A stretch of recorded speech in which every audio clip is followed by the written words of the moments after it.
Welcome to Sumi's kitchen. ഇന്ന് ഞാനൊരു അടിപൊളി സ്നാക്കായിട്ടാണ് വന്നിരിക്കുന്നത്. അപ്പോൾ കുട്ടികൾക്കൊക്കെ ഉണ്ടാക്കി കൊടുക്കാൻ പറ്റുന്ന ഒരു അടിപൊളി സ്നാക്കാണ്. അപ്പോൾ നമ്മൾ ഒട്ടും എണ്ണയില്ലാതെയാണ് ഈ സ്നാക്ക് ഉണ്ടാക്കിയെടുക്കുന്നത്. അപ്പോൾ ഇത് നമുക്ക് എങ്ങനെ ഉണ്ടാക്കുന്നത് നോക്കാം. അതിന് മുന്നേ എൻ്റെ വീഡിയോ ഇഷ്ടമായ എല്ലാവരും ഒന്ന് ലൈക്ക് ചെയ്യാനും സബ്സ്ക്രൈബ് ചെയ്യാനൊന്നും മറക്കരുത്. അപ്പോൾ നമുക്ക് വേഗം വീഡിയോയിലേക്ക് കടക്കാം. അതിനായിട്ട് ഞാൻ നന്നായി പഴുത്ത ഒരു പഴം എടുത്തിട്ടുണ്ട്. അപ്പോൾ ഞാനൊരു പഴം വെച്ചിട്ടാണ് ചെയ്യുന്നത്. നിങ്ങൾക്ക് ഞാൻ എടുക്കുന്ന പഴത്തിൽ കൂടുതൽ എണ്ണം ഉണ്ടെങ്കിൽ ഞാനിതിൽ എടുക്കുന്ന പൊടികളും വ്യത്യാസത്തിൽ ഉണ്ടാക്കിയെടുത്താൽ മതി. അപ്പോൾ ആദ്യം നമുക്ക് പഴം തോല് കളഞ്ഞെടുക്കാം. ഒത്തിരി സാധനങ്ങളൊന്നും വേണ്ട, നമുക്ക് പെട്ടെന്ന് ഉണ്ടാക്കിയെടുക്കാൻ പറ്റിയ ഒരു പലഹാരമാണ്. അപ്പോൾ അതിനായിട്ട് ഞാനൊരു ബൗൾ എടുത്തിട്ടുണ്ട്. നമുക്ക് ആദ്യം ഈ പഴം അതിലേക്ക് ഇട്ട് കൊടുക്കാം. എന്നിട്ട് നന്നായി നമുക്കൊന്ന് ഉടച്ചെടുക്കണം. നന്നായി പഴുത്ത പഴം തന്നെ കാരണം നമുക്ക് വേവിച്ചെടുക്കേണ്ട ആവശ്യമൊന്നുമില്ല. നമ്മൾ കൈ കൊണ്ട് തന്നെ നന്നായി ഒന്ന് ഉടച്ചെടുത്താൽ മതി. അപ്പോൾ ഈ ഉടച്ചെടുക്കുന്ന സമയത്ത് നമ്മുടെ ഈ കറുത്ത കുരുവൊക്കെ ഉണ്ടെങ്കിൽ അത് നമുക്ക് മാറ്റിയെടുക്കാം. എന്നിട്ട് നമുക്ക് ആദ്യം നന്നായി ഒന്ന് കുഴച്ചെടുക്കാം.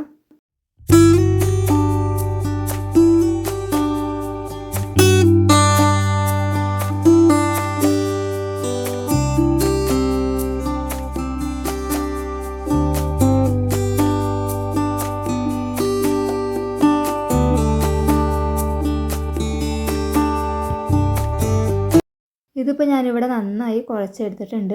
ഇനി നമുക്ക് ഇതിലേക്ക് കുറച്ച് ഏലക്ക പൊടിച്ചത് ചേർത്ത് കൊടുക്കുന്നുണ്ട്. അത് നമ്മുടെ പലഹാരത്തിന് നല്ലൊരു മണം കിട്ടാൻ വേണ്ടിയിട്ടാണ് ഏലക്ക ചേർത്ത് കൊടുക്കുന്നത്. ഇനി ഞാനിതിലേക്ക് ചേർത്ത് കൊടുക്കുന്നത് മധുരത്തിന് വേണ്ടിയിട്ട് പഞ്ചസാരയാണ്. നിങ്ങൾക്ക് ശർക്കര ആണെങ്കിലും ശർക്കര ചേർത്ത് കൊടുക്കാവുന്നതാണ്. അപ്പോൾ ഞാൻ പഞ്ചസാരയാണ് ചേർത്ത് കൊടുക്കുന്നത്. പിന്നെ നമ്മളിതിലേക്ക് പൊടികൾ ചേർത്ത് കൊടുക്കുന്നുണ്ട്. അപ്പോൾ ആദ്യം കുറച്ച് മൈദ ചേർത്ത് കൊടുക്കുന്നുണ്ട്. പിന്നെ കുറച്ച് അരിപ്പൊടിയാണ് ചേർത്ത് കൊടുക്കുന്നത്. ഇനി നമുക്കിതിൽ വെള്ളമൊന്നും ഒഴിച്ചു കൊടുക്കാതെ നന്നായി ഒന്ന് കുഴച്ചെടുക്കണം. അപ്പോൾ നമ്മൾ അരിപ്പൊടി ഇട്ടിട്ട് വേണം ഇനി കുഴച്ചെടുക്കാനായിട്ട്. മൈദ നമുക്ക് ആദ്യം കുറച്ചിട്ട് കൊടുത്താൽ മതി. പിന്നെ അരിപ്പൊടിയാണ് ഇതിൽ കൂടുതൽ ചേർക്കുന്നത്. അപ്പോൾ നമ്മൾ ഈ ചപ്പാത്തി ഉണ്ടാക്കുന്ന രീതിയിൽ വേണം ഈ പൊടി ഇരിക്കാനായിട്ട്. അപ്പോൾ നമ്മൾ അത്രയും പൊടി ഇട്ടിട്ട് നന്നായി ഒന്ന് കുഴച്ചെടുക്കണം. അപ്പോൾ നമുക്ക് നന്നായി ഒന്ന് കുഴച്ചെടുക്കാം.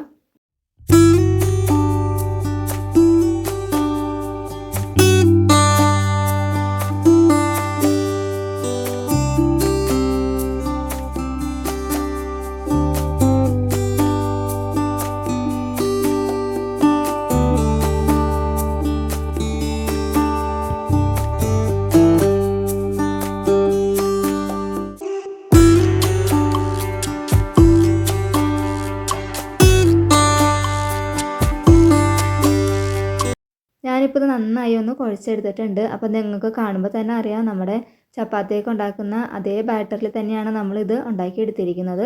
ഇനി നമുക്ക് ഇതിൽ നിന്ന് ഓരോ ബോളാക്കി എടുക്കണം. അപ്പോൾ ഞാനൊരു ചെറിയ ചെറിയ ബോളാക്കി എടുത്തിട്ടാണ് ഇത് ഉണ്ടാക്കിയെടുക്കുന്നത്. അപ്പോൾ നമുക്ക് ആദ്യം ഒന്ന് ചെറിയ ചെറിയ ബോളാക്കി എടുക്കാം. അപ്പോൾ ഈ വീഡിയോ ആരെങ്കിലും സബ്സ്ക്രൈബ് ചെയ്യാതെ കാണുന്നുണ്ടെങ്കിൽ ഒന്ന് സബ്സ്ക്രൈബ് ചെയ്യാനും പിന്നെ ലൈക്ക് ചെയ്യാനും ഈ വീഡിയോ ഇഷ്ടമായ എല്ലാവരും അഭിപ്രായങ്ങൾ കമൻറ്റ് ചെയ്യാനൊന്നും മറക്കരുത്. അപ്പം എൻ്റെ ഈ ചാനലിൽ നല്ല നല്ല വീഡിയോസ് കുറേ കിടപ്പുണ്ട്. അപ്പോൾ നമ്മുടെ വീട്ടിലുണ്ടാക്കുന്ന സാധനങ്ങൾ മാത്രം, വീട്ടിൽ പെട്ടെന്ന് നമുക്ക് കൈ കിട്ടുന്ന സാധനങ്ങൾ മാത്രം വെച്ചിട്ട് കുറേ റെസിപ്പികൾ നമ്മൾ ചെയ്തിട്ടുണ്ട്. അപ്പോൾ കാശ് മുടക്കൊന്നും ഇല്ലാതെ വീട്ടിൽ തന്നെ നമുക്ക് പെട്ടെന്ന് ഉണ്ടാക്കിയെടുക്കാൻ പറ്റിയ പല പലഹാരങ്ങളും ഞാൻ ഈ ചാനലിൽ കൊടുത്തിട്ടുണ്ട്. അപ്പോൾ എല്ലാവർക്കും ഇഷ്ടമുണ്ടെങ്കിൽ അതൊക്കെ ഒന്ന് പോയി കണ്ട് സപ്പോർട്ട് ചെയ്ത് തരണം. ഇതിപ്പോൾ ഞാനിവിടെ എല്ലാതും ചെയ്തെടുത്തിട്ടുണ്ട്. അപ്പോൾ നമ്മൾ ഒരു പഴം വെച്ചിട്ട് ചെയ്യുന്നതിൽ അത്യാവശ്യം നമുക്ക് കിട്ടിയിട്ടുണ്ട്. അപ്പോൾ നിങ്ങൾക്ക് ഒന്നോ രണ്ടോ പഴമൊക്കെ എടുക്കാവുന്നതാണ് കേട്ടോ. ഇനി നമ്മളിത് ആവിയിലാണ് വേവിച്ചെടുക്കുന്നത്. അപ്പോൾ അതിനായിട്ട് ഞാനൊരു പാത്രം അടുപ്പത്ത് വെച്ചിട്ടുണ്ട്. അപ്പോൾ ഇതൊന്ന് നമുക്ക് ഇപ്പോൾ ഇവിടെ നന്നായി ചൂടായി വന്നിട്ടുണ്ട് കേട്ടോ. ഞാൻ ഒരു 5 മിനിറ്റ് മുന്നേ തന്നെ വെച്ചിട്ടുണ്ട്. ഇനി നമ്മൾ ഇതിൻ്റെ മുകളിലേക്ക് ഒരു വാഴയുടെ ഇലയും കൂടി ചെറിയൊരു കഷ്ണം വെച്ച് കൊടുക്കുന്നുണ്ട്. ഇത് വെച്ച് കൊടുക്കുന്നത് 2 കാരണമുണ്ട്. ഒന്ന്, നമുക്ക് നമ്മുടെ പലഹാരത്തിന് നല്ലൊരു മണം കിട്ടും ഈ വാഴയില വെച്ചിട്ട് അതിൻ്റെ മുകളിൽ വെച്ച് ചെയ്യുമ്പോൾ.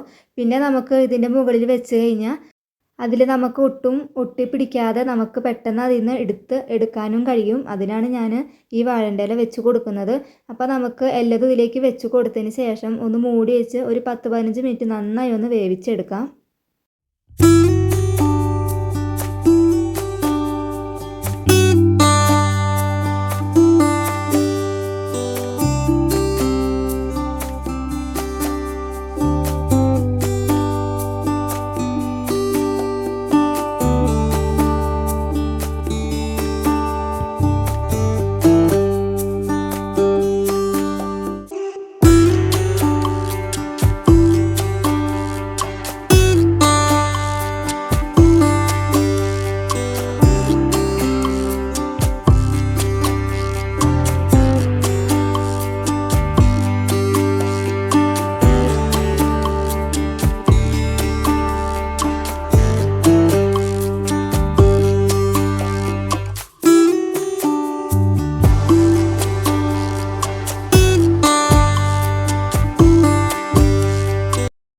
ഇതൊരു 10 മിനിറ്റ് കഴിഞ്ഞിട്ടുണ്ട്. നമുക്കൊന്ന് നോക്കി നോക്കാം.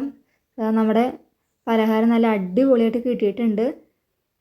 അപ്പോൾ നമുക്കിതാ നന്നായിട്ട് വേറിട്ട് കിട്ടും. ഇതിൽ നിന്ന് നമ്മൾ ഇല വയ്ക്കുന്നത് കൊണ്ട് തന്നെ ഇതിൽ നിന്ന് നമ്മുടെ പലഹാരമൊക്കെ നമുക്ക് പെട്ടെന്ന് ഇങ്ങനെ എടുക്കാൻ പറ്റും. അല്ലെങ്കിൽ നമുക്ക് ഇതിൻ്റെ അടിയിൽ നമ്മൾ ഒട്ടിച്ച് പിടിച്ചിട്ട് നമുക്ക് പകുതി അതിൽ തന്നെ ഒട്ടിപ്പിടിക്കും. പിന്നെ നമുക്ക് എടുത്താൽ കിട്ടാതെ ആവും. അപ്പോൾ ഇങ്ങനെ ചെയ്യുകയാണെങ്കിൽ നമുക്ക് സിമ്പിളായിട്ട് നമുക്ക് അതിന് എടുക്കാൻ കിട്ടും.